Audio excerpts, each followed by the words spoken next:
Welcome back, everyone. Welcome to the conference. Welcome. We're here to discuss WindWorks, Powering Economies.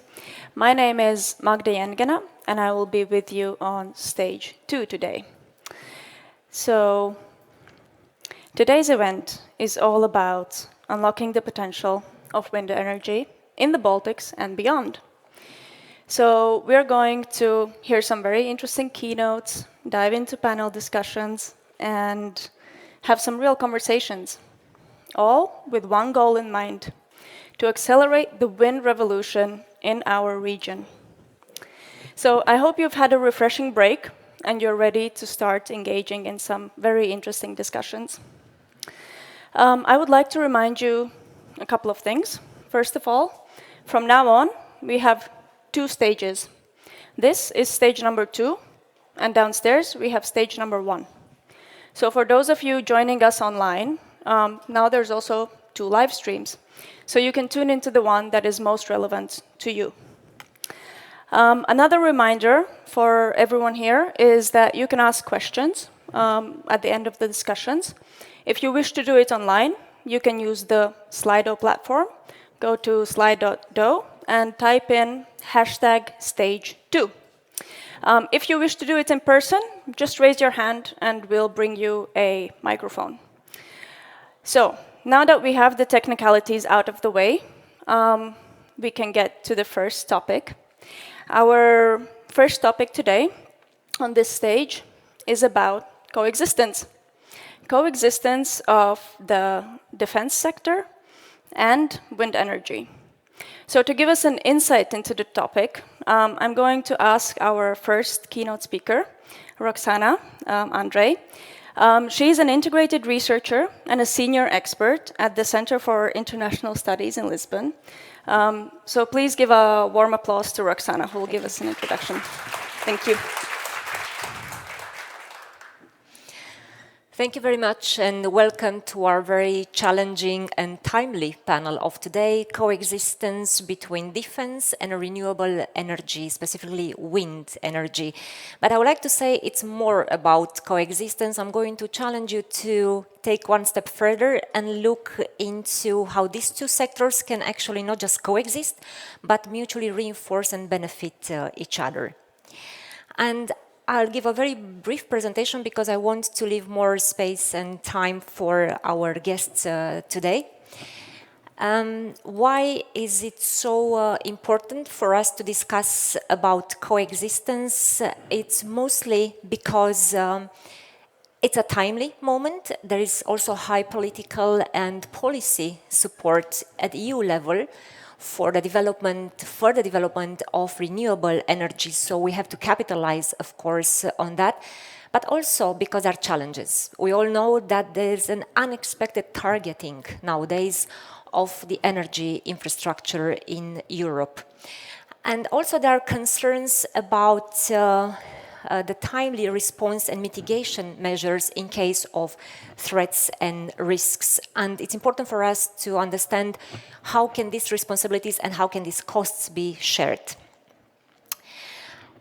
Today, I'm going to focus on 4 main topics, and our panelists are going to engage in discussions about the resilience of wind energy assets, and then about the complex and sometimes maybe ambiguous regulatory and legal frameworks. But I want to focus on how wind energy development and military operations can coexist, and we're lucky to have panelists today who come from different parts of Europe, and we're going to hear good practices and examples that already work and that can be replicated elsewhere in our countries. And we'll end up focusing on the industry, and we'll look on the impact on the business environment. So very briefly, resilience of wind energy assets. No need to tell you, you already know that we have an accumulation of physical, cyber and hybrid threats which are now targeted the energy infrastructure. And because we are in Latvia, of course, the Baltic Sea is the very hot spot of the most recent incidents. And this means that we need to change our mindset, but also we need to change our policy. Because so far we have been used to focus on safety, on accidents, on unintended damages. But for sure, from now on, we have to take into account the security component, the deliberate attacks on our infrastructure in Europe. Cyber threats are the ones that are particularly the most engaged when it comes to renewable infrastructure, to wind energy infrastructure. They are not new. They have been with us for at least a decade. And there are some examples in Europe, in Denmark, in 2023 as well. What matters is that we keep the pace with the new threat technology, with novel emerging and hybrid techniques. Still, ransomware and malware are the most employed cyber attack tools nowadays. Not all cyber attacks are part of hybrid threats. Sometimes they are performed by individual actors, by hackers, by hacktivists. However, it's important to stop the fragmentation and to approach them under a single threat umbrella. About the legal and regulatory frameworks, I had preliminary discussions with our panelists and also with experts from the industry and from the defense sector in order to better understand what are the main concerns and the main issues that we deal with. And it seems that spatial planning in an integrated approach for defense and for the energy sector is one of the key topics that we need to focus on. It's about zoning and mapping, and also about enhancing the regulatory and the legal framework. We need to overcome some roadblocks. The civil-military cooperation is something that we already do today in this conference, and this needs to be stepped up, and it's going well, but we need to still work on it. When we talk about cooperation, it is important to build trust and to develop secure information sharing mechanisms so that all parties feel at ease with collaborating towards operational interoperability. Also, especially when we talk about the offshore sector, it's important to see what are the limits of engagement for the military forces.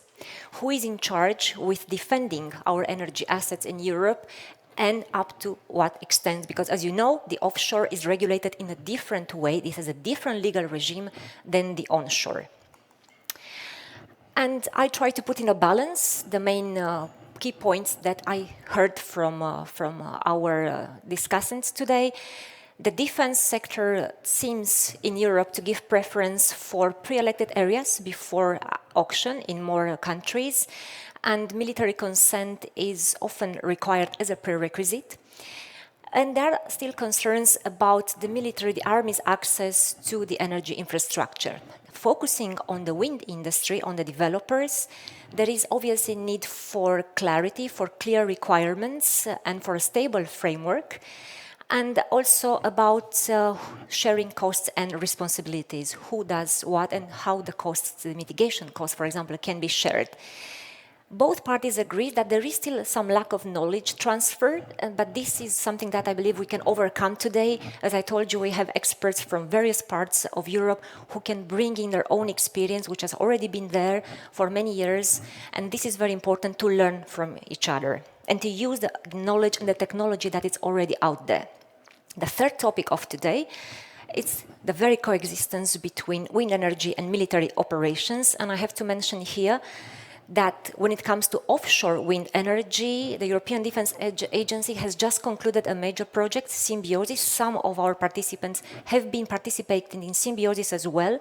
And in this project, we have focused exactly on how offshore wind can coexist with military operations. We don't want to look only at concerns and roadblocks. What we want to achieve today is to look at mitigation and to look on how we can bring together and help the two sectors mutually benefit. The main concerns voiced from the military side have, as you know, I'm not going to insist now because our participants will talk more about it, on electromagnetic interference and about radars, of course, such as creation of false targets and also possible impact on the surveillance and communication systems, and sometimes overlapping with military zones, areas of military operations, be it in the onshore or in the offshore sector. There are mitigation measures in the Symbiosis project. The project during the past 2 years, the experts from both sides have worked together in order to identify the most suitable ones. Let's focus together today to see which ones we still find to be suitable and the new ones. And we can hear about radar mitigation solutions and also about innovative approaches which come from North Europe in particular, but also from other parts in Western Europe, the use on unmanned vehicles, be it surface, aerial, or underwater vehicles, if we talk again about the seaside.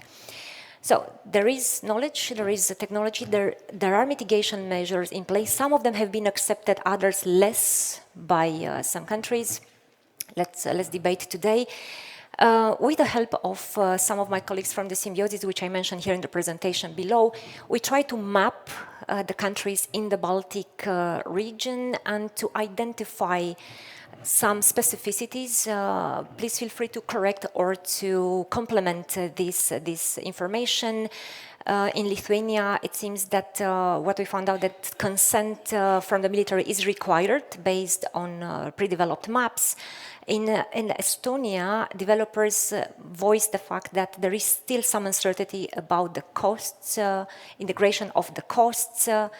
In Latvia, the focus is rather on the onshore, and the MOD developed a zoning, the maps for the future, development of future projects. I'm not going to insist now because we're running a bit out of time. In Poland, it seems there is more clarity. The requirements are clearly communicated in advance, although the costs are high. Sweden, as you know, is one of the most discussed cases because last year 13 out of 14 offshore renewable projects have been cancelled for security reasons voiced by the Ministry of Defense. Denmark and Finland, pre-selected areas, this is the preferred the way to go in order to avoid any conflicts before the auction, before the bids. In Germany, the focus is on integrating the stakeholders in the initial stages and on multi-use approach.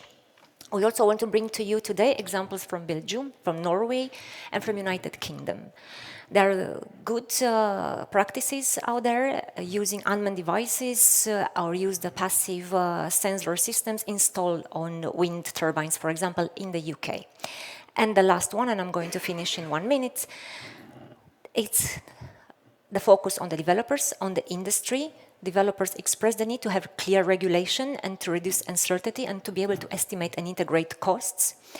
And also, it's a problem for them because uncertainty of possible military restrictions translates into financial risks, which in the medium and long term can delay the project, the deployment of new projects, and we sometimes can face even the risk of lagging behind energy transition in this part of Europe, which is something that we all want to avoid. And this concludes my brief keynote. I'm going now to move together with the panelists and hope to hear also from you your opinion and your questions. Thank you.